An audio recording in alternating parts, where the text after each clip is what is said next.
Hi Bio65 students, it's me Jackie, and today we'll be going over the axial skeleton.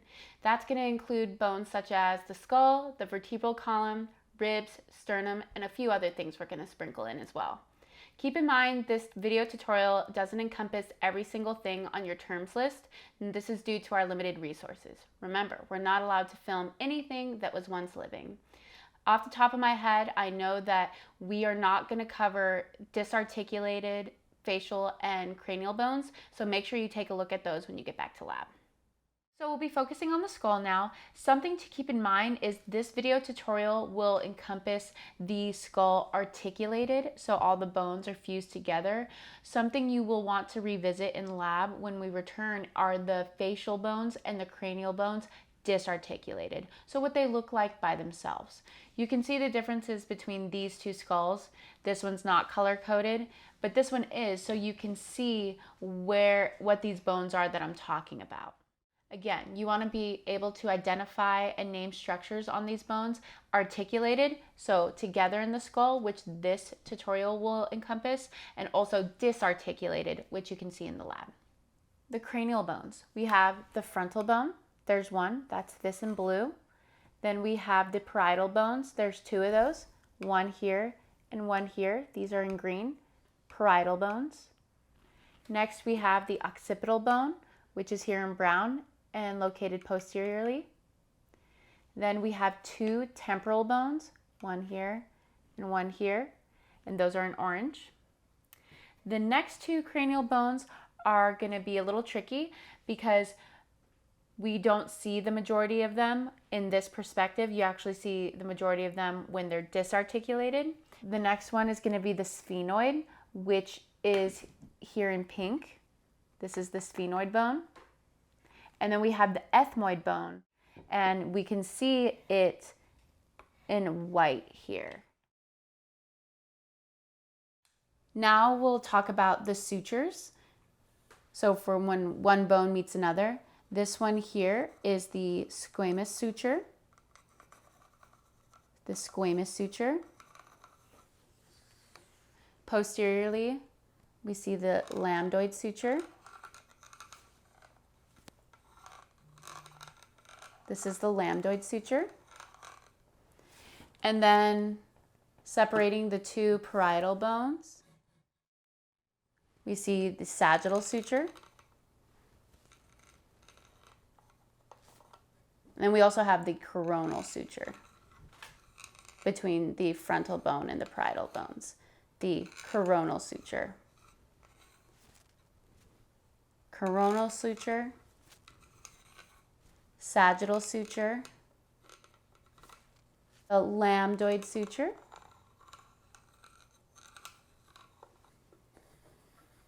and then the squamous suture. From the anterior perspective of the skull, we have the frontal bone here in blue. We have the zygomatic bones on this side and on this side. Zygomatic bone, zygomatic bone. In yellow, we have the maxilla bone, one here and one here. These are paired bones. And then we also have the nasal bones. Again, these are paired. There's two of them, one on this side, one on this side. And then in pink here, these are our lacrimal bones.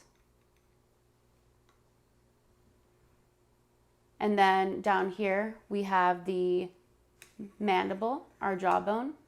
So again, for facial bones, we have our mandible, which is our jawbone.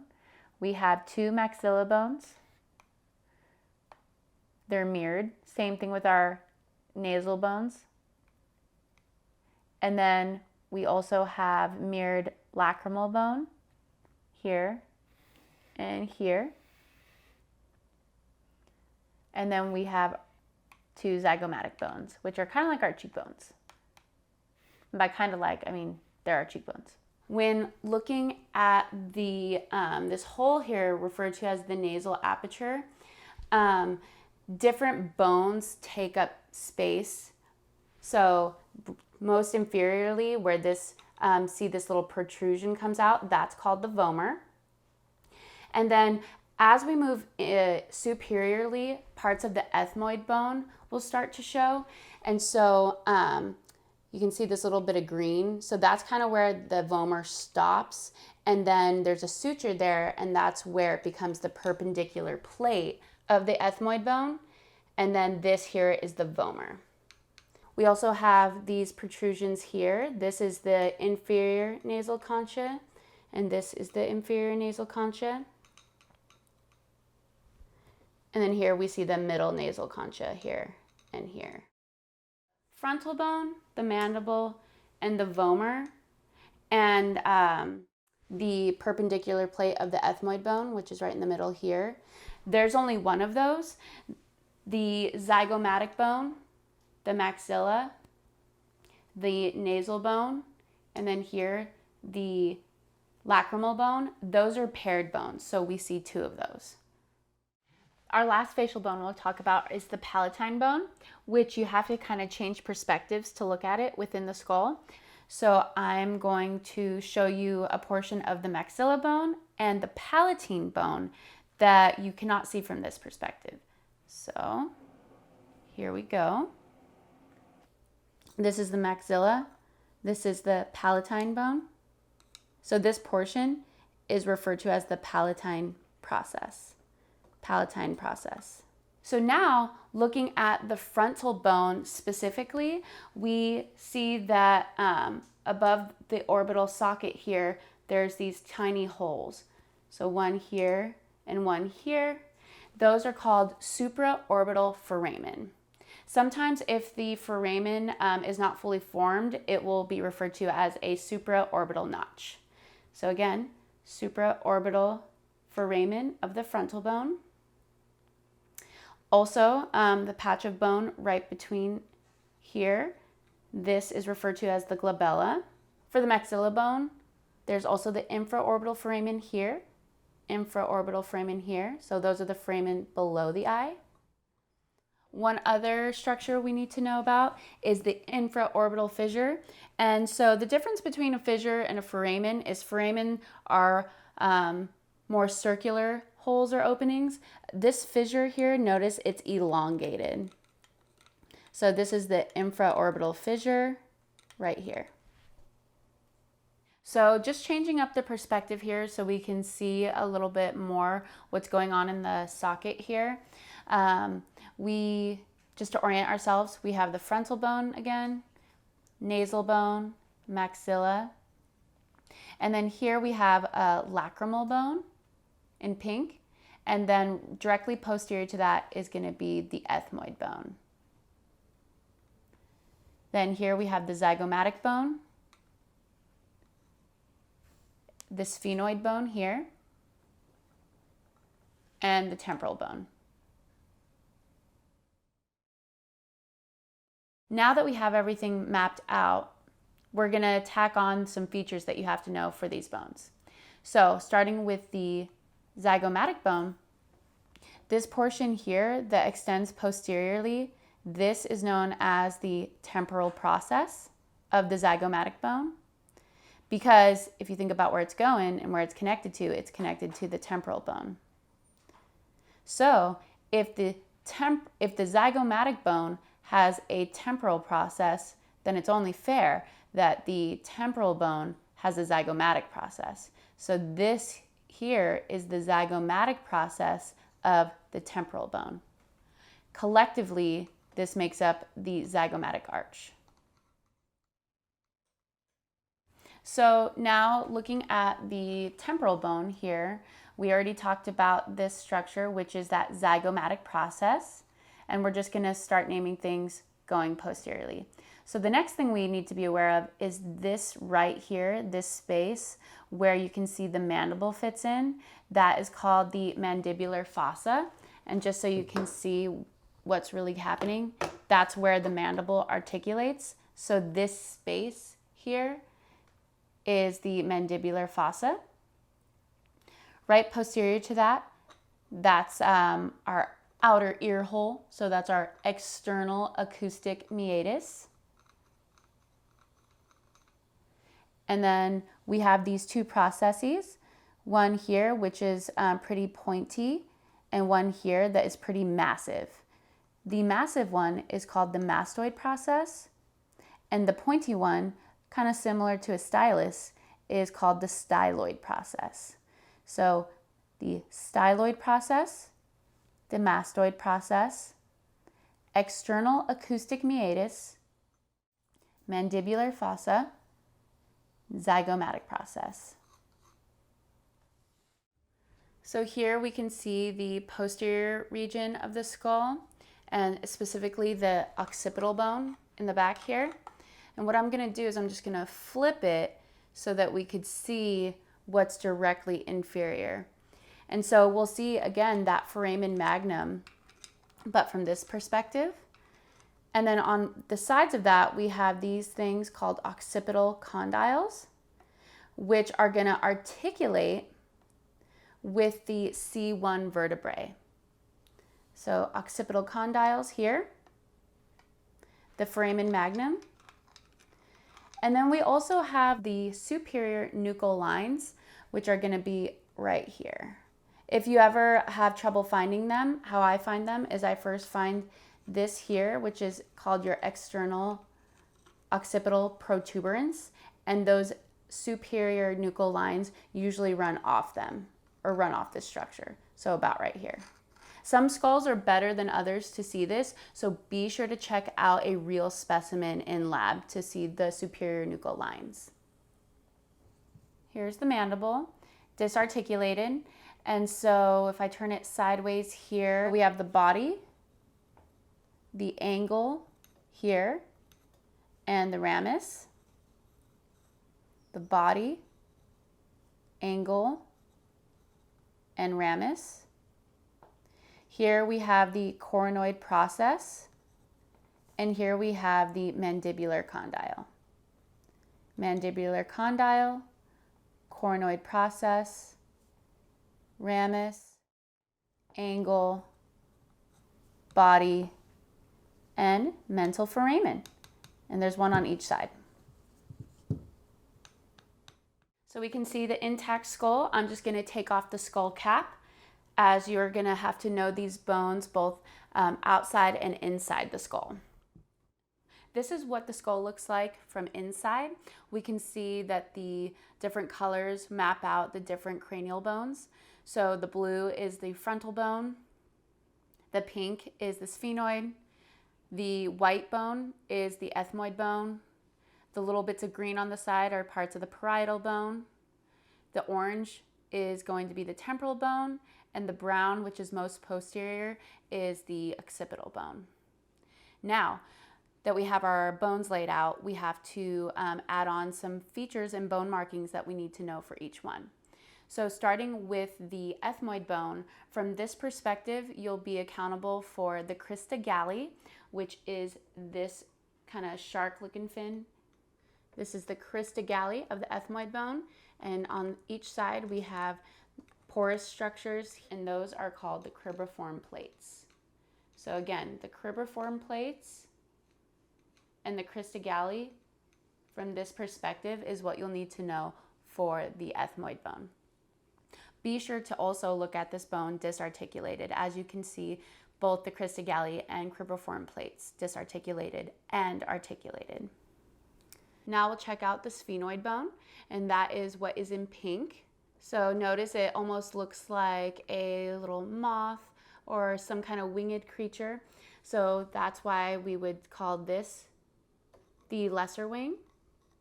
So lesser wing on this side as well. And then the greater wing would be down here. So greater wing on both sides, greater wing, and then lesser wing is up here.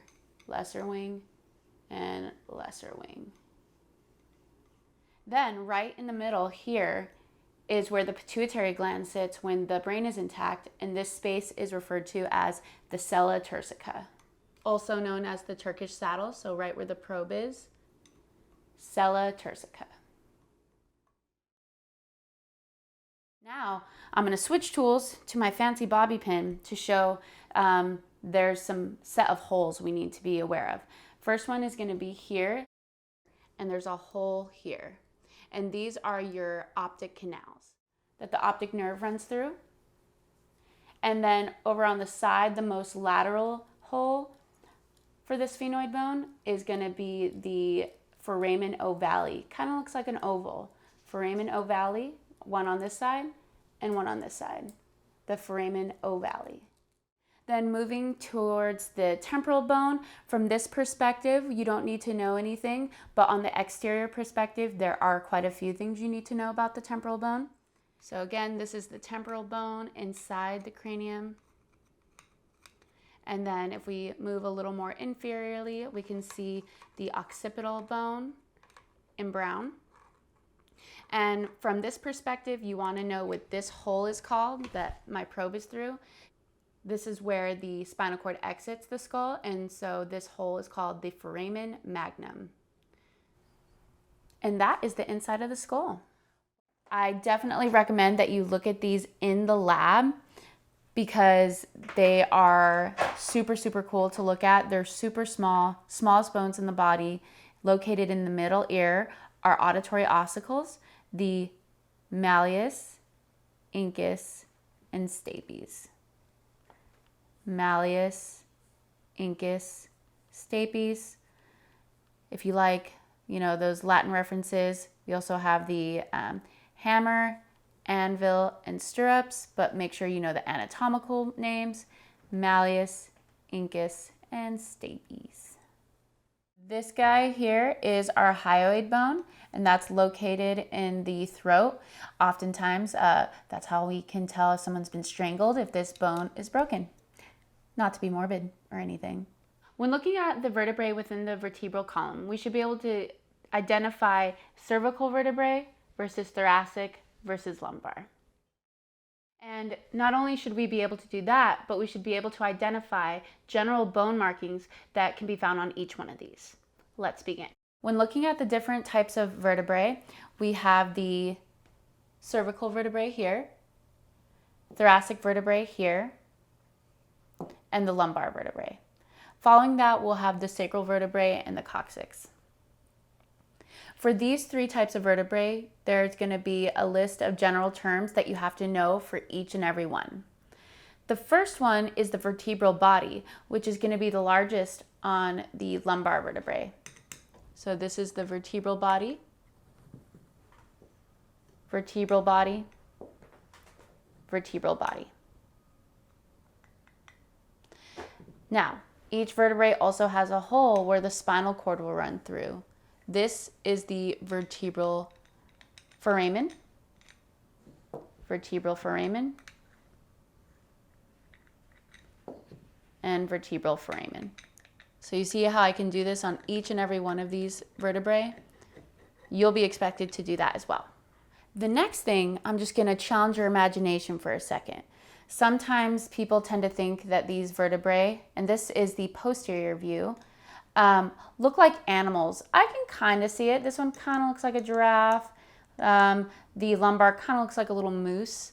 And it's helpful to learn to think of them as faces, because if this is the nose, then this is also called our spinous process. So here, the nose would be the spinous process. Cervical, the nose, here is that spinous process. For the thoracic, here, spinous process. And for the lumbar, here, spinous process. And I'll also do that from this view too. Spinous process here, spinous process here, and then spinous process here.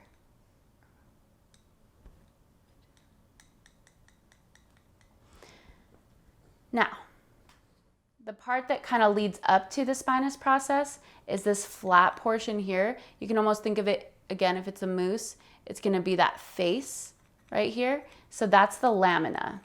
The lamina of the lumbar vertebrae here. Lamina of the thoracic vertebrae here and here. Very flat, like laminate, lamina. And for the cervical, it would be right here, this flat portion.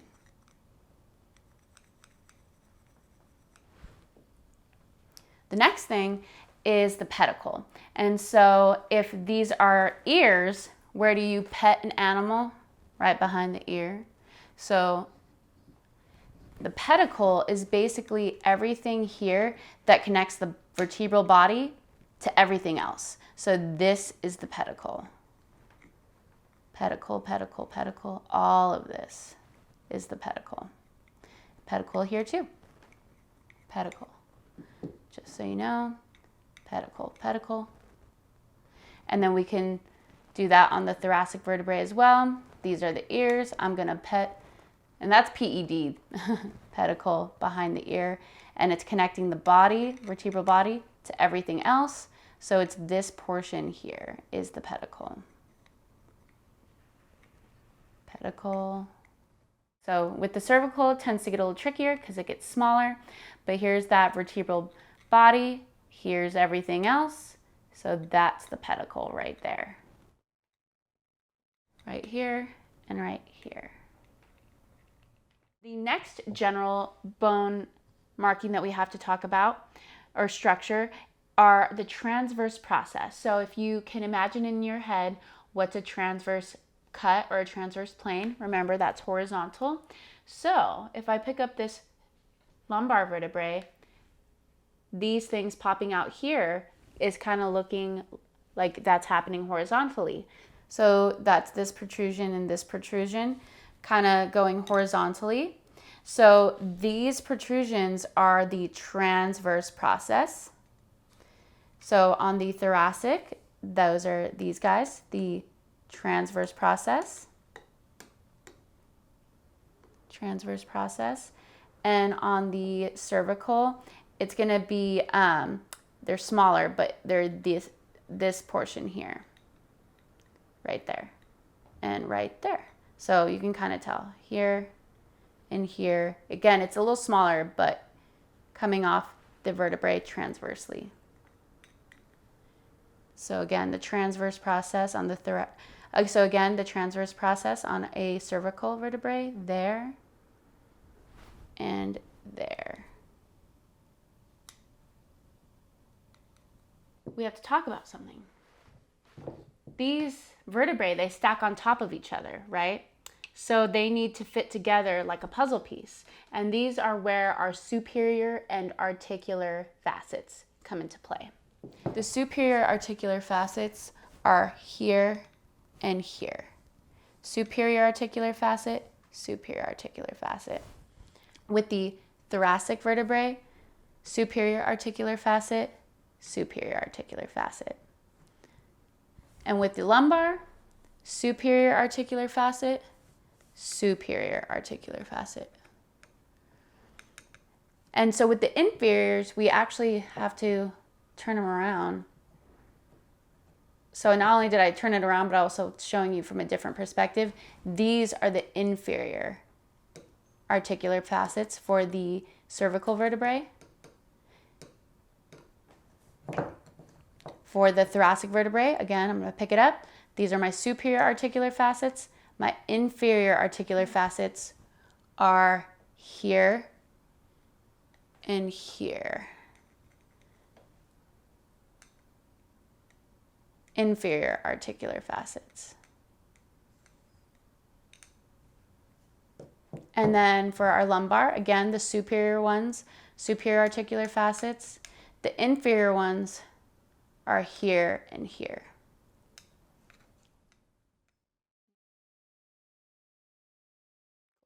And for me, when I took this class, it was very helpful to actually see how this works.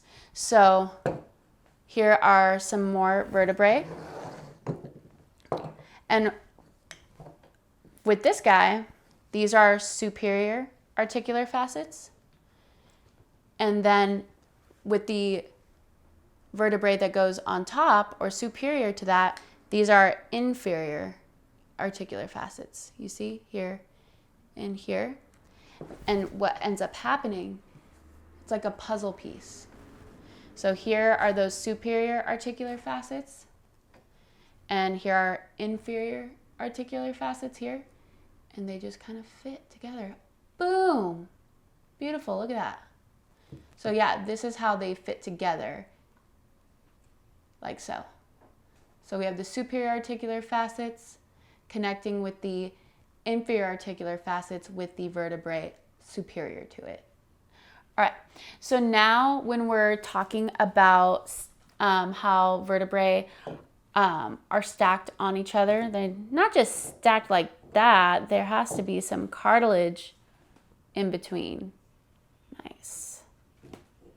So the cartilage that's located on the outside here, that's the annulus fibrosus, versus if I take this top one off, the portion in the middle that is in red, that's the nucleus pulposus.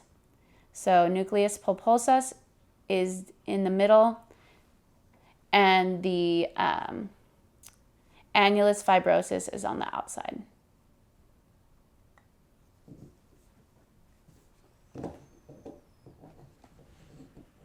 Boom. We just talked about the list of bone markings that we have to know for each type of vertebrae. The cervical vertebrae, the thoracic vertebrae, and the lumbar vertebrae. The lumbar vertebrae is pretty straightforward. We're not going to add on some extra things, but we're going to tack on a couple extra things for both thoracic vertebrae and the cervical vertebrae. There are 12 thoracic vertebrae. There's also 12 ribs, so that's how I remember that the thoracic vertebrae are also associated with your ribs. So they are the only vertebrae that are going to have costal facets.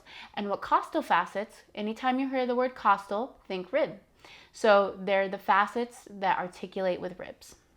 So this is the posterior view of the thoracic vertebrae. We want to turn it over to the anterior view. And these are the transverse process. So there's this little divot here. You can kind of see that indentation. That is what we call a transverse costal facet. It's on the transverse process. Costal is for rib, and then facet, because that's where the rib is going to articulate there. Next, we have a facet here and here, and so they're on the body, on the vertebral body, on the posterior region of the vertebral body. So this guy here is the superior costal facet, because it's above, and here we have the inferior costal facet. So again, for thoracic vertebrae, we're going to add on a few facets that are going to articulate with the ribs. So they're costal facets. On the transverse process, we have the transverse costal facet. On the body itself, the superior one is the superior costal facet, and the inferior one is the inferior costal facet right there. I just love to see how puzzles fit together. So this is the rib, and just some quick anatomy, close-up anatomy for you. This end of the rib doesn't really have anything going on. It's pretty squared off, versus this side of the rib, we can see that there's a protrusion right here, and then this square end has a little divot right there. So this is the head of the rib, and this portion is the tubercle. In between it is the neck. So we got the head of the rib here, the neck,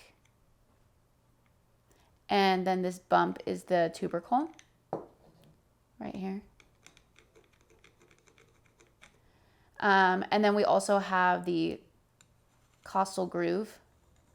We can see that nice indentation right here, versus this surface doesn't have it. It's nice and smooth. So this is the superior portion of the rib. This is the inferior portion, and we can see that beautiful costal groove. And then that bump right there would be the tubercle. Here we have the head, and then between the two is the neck. And now I'm going to show how that articulates.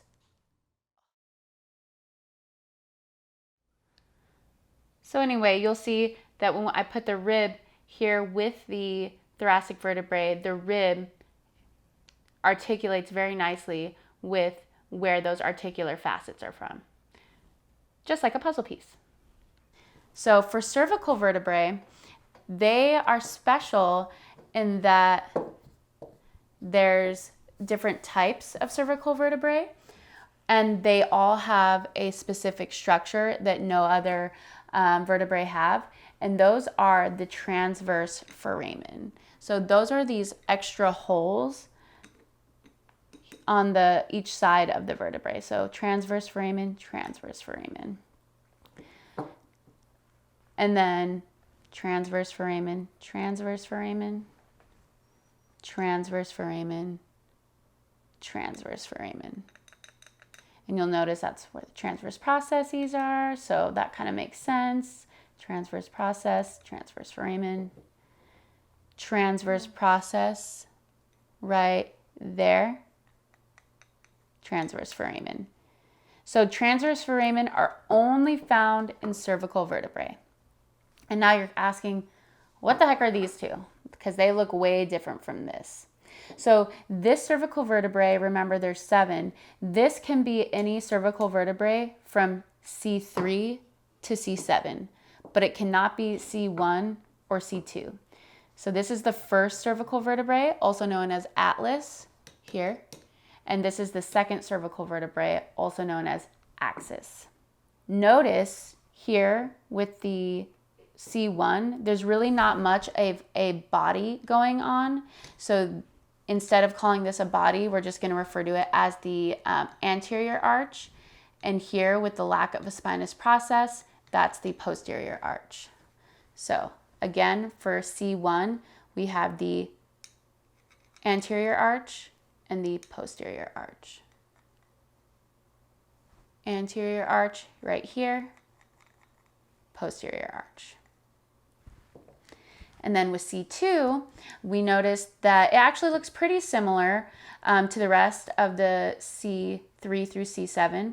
However, it has this process coming out of it right here on its anterior portion. And this is called the dens or odontoid process. And it creates this really cool joint. When C1 is placed on top with those inferior articular facets and superior articular facets, remember they articulate together, they create this pivot joint which allows Britney Spears to go like this. It's true. Yeah, that's just an extra thing. So again, if we were to just jumble all these together, this is something you want to be able to do in your sleep by the time the exam comes around, and that is just organize your vertebrae, be able to tell what type it is, and then go over those general bone markings and then add on those couple extras that we talked about. So looking at this is a big boy, so I know that that's our lower vertebral column. So this is a lumbar. I can tell that right away because of that big body. This looks to be the second biggest, so, and then that spinous process is pointing inferiorly, and I can feel these costal facets. So this is definitely a thoracic.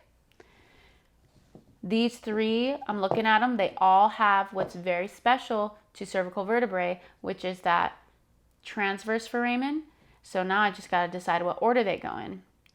Well, this is a general cervical vertebrae, so anything from C3 to C7, because it's not our special ones, atlas and axis. Now, I remember that axis, C2, has that odontoid or dens structure, so that goes here, and then this one must be C1. So you definitely want to be able to do that. C1, C2, cervical vertebrae 1, cervical vertebrae 2, atlas, axis, cervical vertebrae 3 through 7, thoracic vertebrae 12, and lumbar vertebrae 5. So this is the sacrum. What you need to know for the sacrum is the sacral canal, which is right there. Sacral canal. And then this here is the median sacral crest. So again, we have the sacral canal, the median sacral crest. Remember, median is down the middle. This is where all the spinous process fuse together. So that median sacral crest, sacral canal. The very end of the sacral canal, right here, is the sacral hiatus. So here, sacral hiatus. These holes are the sacral foramen. Pretty straightforward. Sacral foramen, sacral foramen, sacral foramen, sacral foramen, sacral canal, median sacral crest, and the very end of the sacral canal is the sacral hiatus right here. And here's the coccyx. It is right after the sacrum. So here's the sacrum, and here's the coccyx. Here's the coccyx on its own. All right, so here's the sternum.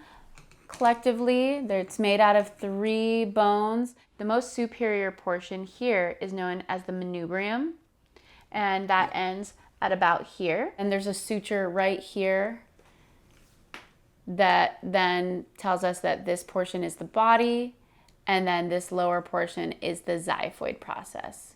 So again, the manubrium up until about right here, and then the body of the sternum and the xiphoid with an X, xiphoid process. This is my assistant James, and he'll help us understand a little bit better what we mean by true, false, and floating ribs. So notice rib 1, 2, 3, 4, 5, 6, and 7. All these ribs have their own direct cartilage connection to the sternum. 8, 9, and 10 are false ribs because if you follow the cartilage up, they don't have their own. And then this is rib 11 and rib 12. Notice they don't have any cartilage articulation with the sternum, and that makes them floating ribs as well as false ribs. Alrighty, everybody, I hope you found this tutorial helpful. Make sure to look at those disarticulated bones in lab and anything else that we might not have covered in the terms list. Ozzy says bye. See you in class.